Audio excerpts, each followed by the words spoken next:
vertical na symmetry. Okay, the way sa mag-transmit sa imong lateral forces, imong space building is uniform siya.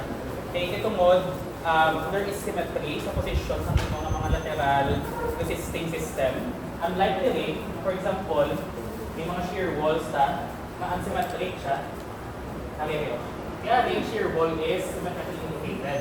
So, mag-sway ang building mo, even ang pag-distribute sa imo mga forces. That's why wala siya twist. If ever unsymmetric siya, mag-sway ang building mo, may ka sa induced na torsion. Sa mga place.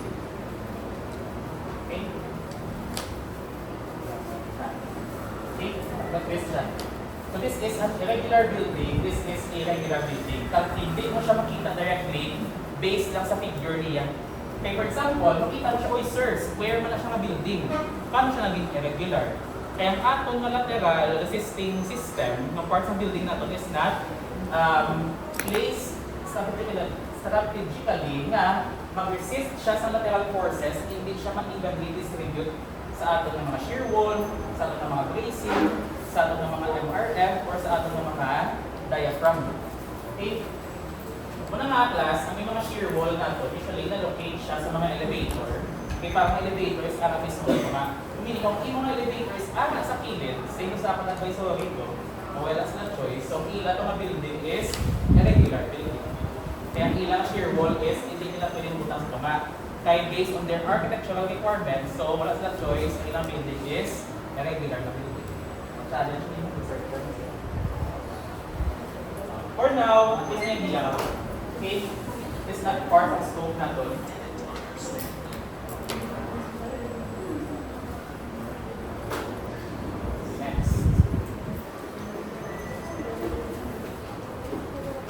So let's proceed to our structural system. So for our structural system, dito na nabalaan kung what type of framing system ang ginagamit natin for our structure. Kaya di ba as mentioned earlier, ang behavior sa aton na, or ang magnitude sa aton na equivalent horizontal force is based on first, kano gani, sa dead load natin, kaya meaning mas bugat na yung mga building, mas dako ang iyang sway. Kadua, based sa aton na structural framing system. May mga structural framing system kasi na very stiff, yung mga structural framing system na soft lang siya. So, for the following, the first type of structural framing system is the bearing wall system. I think introduce na niligan, no? Yes, sir. Dito ang klase. Sure, wala. Kasi, bearing wall system. Si bearing wall system class, ang imong nga vertical resisting system is wall siya. Meaning, imong nga load path, magtungtong sa slab, ipasa niya kay wall, si wall, ipasa niya kay footing. That is for the vertical load path. Ang imo naman yung lateral load path is ipasa sa wall ang imo nga lateral load, sa kasi wall, ipasa niya kay footing. Wala ka columns, wala ka beams. Bearing wall ang tanan. Ano mga example sa mga bearing wall system? Sino makita natin sa mga housing na binapasol-basol ilang nga balay? Basol. Wall, slab. Wall, slab. Kita ng Deca homes. Deca. Ang ilang nga pag-construct. Diba? May wall. Wala poste. Wall, butangan sa roofing. O kasi makabata mo nga, uy na klase nga balay, kay wala poste. O syempre, subong, kaya tumot na katuon na mo theory 1. That is a bearing wall system. It doesn't mean kung wala poste, inefficient na siya to carry all the vertical loads. Kaya ang ating load path is, ipasa yung roofing na to, or ang ating second floor slab, going to our bearing wall, siyang imo nga vertical load path. So, mag-carry sa mga vertical loads nimo, so ipasa niya kay footing. Sa lateral loads, mas efficient pa rin siya kaya, di ba kung wall siya, mas dako ang iyang moment of inertia, so dako iyang resistance sa sway. May nakita kami sa class na building sa Cebu. Di ba diba sir, sa weekend, ang ginatinira naman na kondo, wala sa class columns. Wall tanan. In person na nakita, yung alam mo na, nakita kong poste. Kaya usually ka sa mga poste, makita ka din ng mga socket, lapit na siya. So, wall na lang, kaya paglantaw ko, seamless, ganyan, wala sa mga nosing, kag paborito sa mga architect nga, kontra nila pa sa mga nosing sa walls nila. Kabang mga kaya produce sa discontinuity sa space. Meaning, kung wala ka sa poste, mas lapad luluko ng imong rin. compared sa may posting. Muna nga sa mga hallways na nila, gusto na nila kasi wala housing ang column. Kaya para laba tulupo ng hallway. Ato siya ang building is bearing wall din siya. Wala kita posting class tanan is shear wall. That's bearing wall. Natuwa is ang building frame system. Kung siya nasuma ninyo sa inyong ang kilid, gina-assume na simply supported tanan. The building frame system is essentially a complete space providing support for gravity loads only. So, wala siyang class ng capacity to resist lateral loads kay ang iya gina-carry is or ang iya connection is designed only to transmit vertical loads. So, nung nobra natin sa mga building frame system, para may arak sa resistance. So, usually nobra nila is naduganan sa shear wall or basing. Dugtong mo to sa atong nga vertical load path, horizontal load path, nga may building frame ta ang pin connection. So that is the building frame system. Kaso wala siya sa capacity to resist lateral loads, imbutangan ta bracing, imbutangan ta shear wall. Okay? Kaya ang next natin na framing system, dili masulod si MRF or ang moment resisting frame system. So usually class, ang ato ng mga building sa Bacolod nga concrete or made of concrete is MRF. Kaya package siya, hindi mo kinanglan sa shear wall, hindi mo kinanglan sa bracing. Kaya may capacity siya to carry gravity loads and ang iyang moment resisting connection to resist the lateral loads na to. Basing sa shear building, this is an MRF frame. Kaya wala kang makita nga bracing diri, wala sa shear wall. Kaya yung translate vertical loads, kaya naman mag-resist sa lateral loads. Sir, maaari na pili si MRF. Try to imagine ang building o puros wall tanan. Ano siya kagasto? Mas mahal class magbuhos sa reinforced concrete wall versus sa HB wall lang. Kaya ang mga reinforced concrete wall is puros sa nabuhos, meaning bato, balas, siminto, tapos may reinforcement. Sa HB is hollow lang siya. Okay? Usually class sa mga HB, may mga timugla na siya, mga non-load bearing. Meaning wala siya na-design na mag-carry sa load. Una nga, mas barato siya kag mas mag-ano. Okay? That is the advantage ng moment resisting frame. Isa class, si moment resisting frame is kulang pang iya capacity to resist lateral load. May MRF ka na, tapos dugangan pa rin sa shear wall. For high-rise ng mga structures class, di ba hanggang sa inyo, mas taas ang building, mas dako ang lateral forces na gaak sa higher portion sa building na doon. So matabo dira, ang imo nga mga moment na gaak sa mga column kag beam is too large na. Iba sa mga results na is, mag-design ka, you need larger beams, larger na columns, which iyang effect is mapektuhan ang architectural requirements na magamay ang space load. So para ma-avoid na, nga i-carry na sa imo nga MRF, tanang mga lateral loads nimo, butangan mo siya sa shear wall. Kay habalikod, approximately 75% of the lateral load will be carried directly sa shear wall mismo. I think, ayan siya. The moment resisting frame shall be designed to independently resist at least 25% of the design-based shear. Ang 75% automatic makadto kay shear wall ninyo. Kung may mga high-rise building, may mga shear wall din na. Kaya nga, the higher the building, the higher ng values ng imo nga fixed shear. Okay? Dual system, meaning duwa ang system for the lateral resisting structural members. Usually MRF ang ato na raised frames or shear walls. May nakita ko din kasi sa ka-building, ay ito na share ko sa inyo, ito nakalipat ko kung sa steel or sa concrete. MRF siya. Si West Negros, SSDI, may mga building na along sa Burgos Street. Originally, ang building is MRF. Tapos natabo, imbutangan nila bracing. Ano ba labay dira sa may Burgos? Ang mga building before sa ongoing ang construction. Concrete siya class concrete. Tapos ibot na may bracing na imbutan. Kasi pag-design ni engineer, kulang ang MRF to resist all the lateral loads. Kaso alang-alang na magbutang sa shear wall kay nagsaka ng building. Kasi yung shear wall kasapat na imbutasyon. Ang ending, imutang nila nga lateral resisting system is ang bracing. Low ito low contrast graphics. Kahit imagine mo lang, ay mga bintana, mega X daw. Ano kami yung start?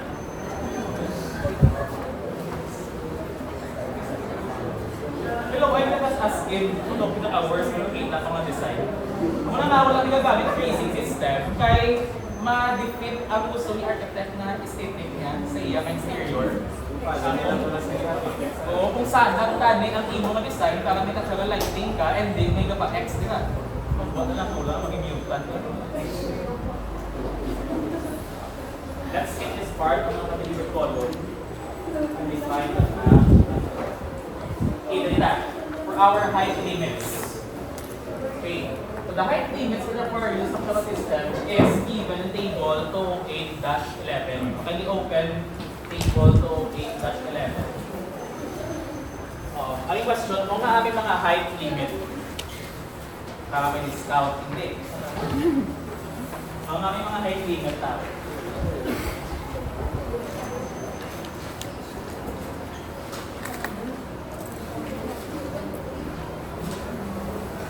Table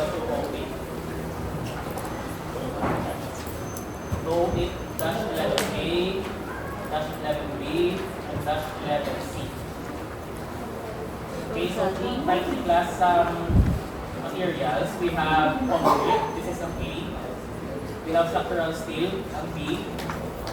Masonry is a C. And we have also B, so or timber.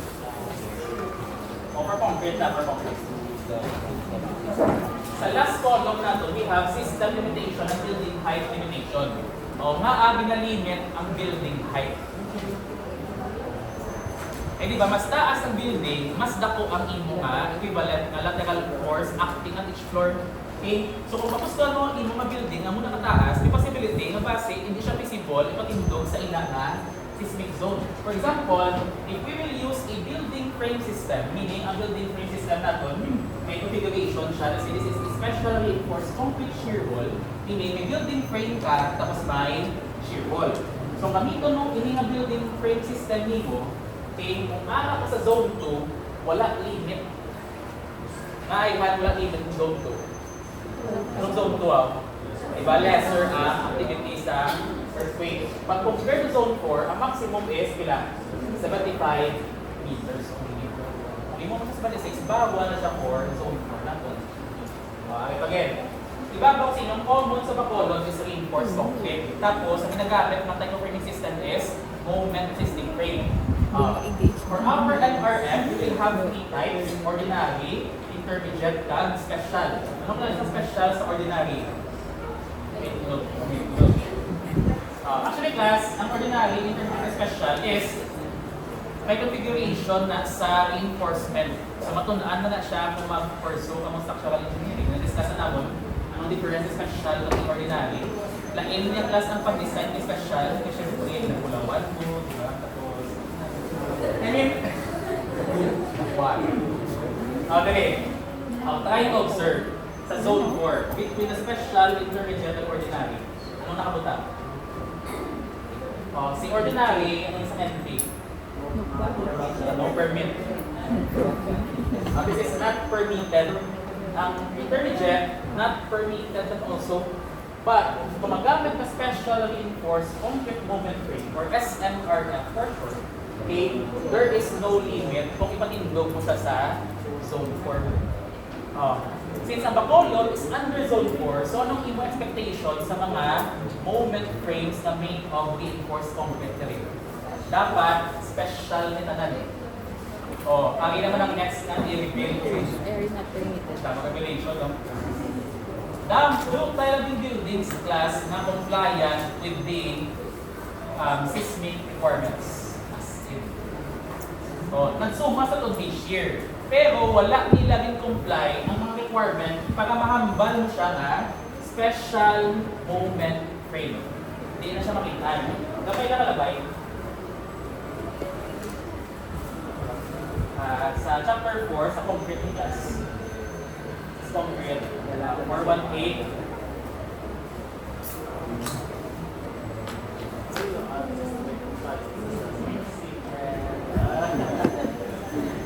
Ayan. So si concrete class, sa chapter 4 na siya, may specific na siya na supervision na mentioned earlier, wala? Para maambal na siya na seismic resistant siya. So we have here section 418. Hindi na siya included sa theory 1 na gusto ko lang mabalaan ninyo paano siya maambal nga special moment frame. So for example, for a structural concrete or reinforced concrete na earthquake resistant, nilinis mo na specify ang special movement frame. Okay, this is intermediate. Special. Ano lang? Beams of special movement frames. Ang bal niya, ang mga dimensional units. So kung may makita ka mong class na beam, ariya, para at least sila mapanilagan yung silang mga non-compliant, ang beam dapat hindi siya manglubog sa 250 mm. Ang 250 mm is approximately 10 inches. Kung may makita ka mong kabalay, tapos multi-story, di ba hambal sa code, kung movement assessing frame, dapat special movement frame siya. Naghambal sa section 418, para mahambal mo siya ng special movement frame na beam, ang imo na building na should be 250 mm o sa mga building design na makabalot mo sa minimum na beam width that is 250 mm. Kung may makita ka mga balay na 200 mm ang ilang beam, meaning non-compliant sa seismic requirements. Pagod na lang. Ay pag-in, columns. Ilang minimum size ang columns natin? Columns of special movement frames for seismic requirements natin. The shortest concessional dimension measured on a straight line passing through the geometric centroid shall be at least 300 mm. So kung gahin mo ang floor plan ninyo for your building design, especially kung sa bacolod mo siya ibutang, dapat ang inyong smallest na column size is 300. Kadagay ko lang na part, dapat mamuklat ninyo ang mga mata. Try nyo itaksa mo na column sa balay niyo. Kung palabot 300. Sure ko dam, 100 na column. Magkamo nga, ang 200 nila yung nagamit. Para ako no, ang bal ni architect, ang 200, sakto lang siya mas mag-cashing sa wall. Wala sa mga bulot ng mga column. 200. Usually, ano siya, this is 200 mm. So, yung mga column is 200 mm. Sakto lang yung cashing siya. Dahil mo din na mga multi-story, na ang ilang ang column size, wala kalabot, 300. Ano na siya, ang labot? May possibility nga ba sa kung mag-form ang unit 1, pabay-bayin ko ng mga... Okay? So, pinay-pasay sa lang class ang importance sa mga height limits natin. Okay? Clear na. Tapos na lang mag-suma. Before na mag-suma, mag-break lang na 5 minutes para makarefresh naman sa inyong mind. So, same sa windows natin, we will have 3 design procedure. Okay? So, before we select our procedure, may mga classification ta. So, ang procedure na ito is simplified static. Okay? Okay, so 8.4.8. We will have also static procedure and ang last is ang dynamic procedure. Habit iya ng mga description. Para masimple siya, hindi mo muna siya yung table. Para ma-position dito. Okay. So, pasudot na class. You can use simplified static. Kaya mo siyang pinaka-simple, simplified na ganit. Simplified static. So, ini siya, may conditions ng 2 kabilog. So, we will have 5 classification. First is building occupancy. So, you can only use simplified static if ang imong building is not that essential. Meaning, category 4 lang or category 5. Pwede mo siya ma-apply on all seismic zone. Tapos, any building shape, regular man or irregular building. Pero, may limit siya sa building height. You can only use simplified if 3 stories max or 2 stories max. Kung ang building is light frame, construction, light frame siya, hindi gagamit ka timber, gagamit ka sa mga lightweight na steel, pwede ka 2-3 stories. Pero kung mga other provisions na 2 stories max lang. Okay? So hindi kung mag-enforce concrete, ang mga 2-story na balay, pwede na gagamit sa simplified static. Okay, any zoning siya, basta 2-story lang ang maximum. Pero, pag isang building na mas more than 3, so automatic, bawal din class ang atong na simplified static unless nakasunod din sa imong condition 1. Let's say 4-story. So today, we'll have 4 types of building occupancy. So for category 4 and 5, and as long as it's zone 2 siya, pwede mo siya magamit at all heights. Okay nga When even there is, ano pa naman siya pang building nimo, hindi mo niya active ang earthquake sa zone 2 nimo. Pero what if kung looking sa zone 4? Any occupancy from 1 to 5, okay, as long regular ang shapes ng imong building, ang maximum niya na limit is 75, Kung irregular naman, yung mga building up to 20 meters or 5 stories, then if satisfying section 208.4.8.2, all height siya with this position. Okay? And syempre, ang last na method is applicable to all types of building, which is the dynamic na analysis. Anong difference between the three? Simplified static na ito, kasi static procedure, gina-assume niya na kung mag-occur ang ground motion natin, okay, static ka lang building, meaning mag-react lang niya ang isa ka force na same siya all throughout ang force natin. Wala siya ka-vary, wala siya ka-increase. Pali pag-abdume niya, gulpi lang, uy, may 20 kN na yun. But sa dynamic class, ina-try consider ang spectral acceleration. Siyempre mag-inom, di ba? Hinay. Tapos makusog, tapos masabay ang building sa natural frequency. Muna nga sa dynamic procedure class. Okay, graph na. Ipa-visualize ko lang. This is the function of time, this is the function of acceleration. Okay? Sa initial na pag-ios ang building, gulpi na mas spike. Kaya nga pag-ios ang imong nga ground, ang imong nga building is ma-adjust pa iya nga frequency. Antes sa magsabay. Tapos, samtang natugay na, ang imong nga building is manubok na na siya. Okay? Kaya pag sugod, di ba ang building mo is, ano siya, wala siya nag-iyo. So pag iyo sa ground, will be ma-react sa building, will be ma-spike ang amount of forces nimo. Tapos sa short amount of time na maka-adjust sa building sa pag-sway, meaning mag-save ng iya nga frequency sa pag-sway niya versus sa pag-vibrate ni ground, gagamay ang atom na amount of force. This is for the dynamic. So, don't worry, wala din sa class kinapadalman sa undergrad. Actually, mo yung amon nang ginasuma sa grad school, pag-budlay plus promise, budlay din. Kaya nga ang ginagamit ng mga equation is not ordinary equation, higher order, isang differential equation. Di ba yun is, ano lang ito, arithmetic lang ito, ginagamit natin. Ordinary equation, dere, gagamit kami dere differential equation, pag mga advanced math, Laplace transform kami dere, para ma-translate na mo ng amount of forces. That is for the dynamic. So for now, basic lang ta, static. Meaning, pag sway, uy, ganti ka lang dito ngayon, napakagin ng force. Ano siya? Ang static procedure.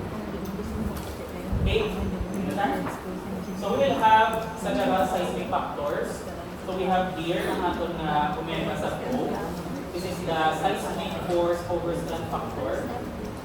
Isang R natin, isang R. Sa definition of terms or symbols natin. R is the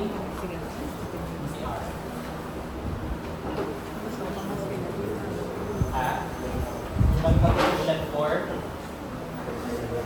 inherent stress, diba?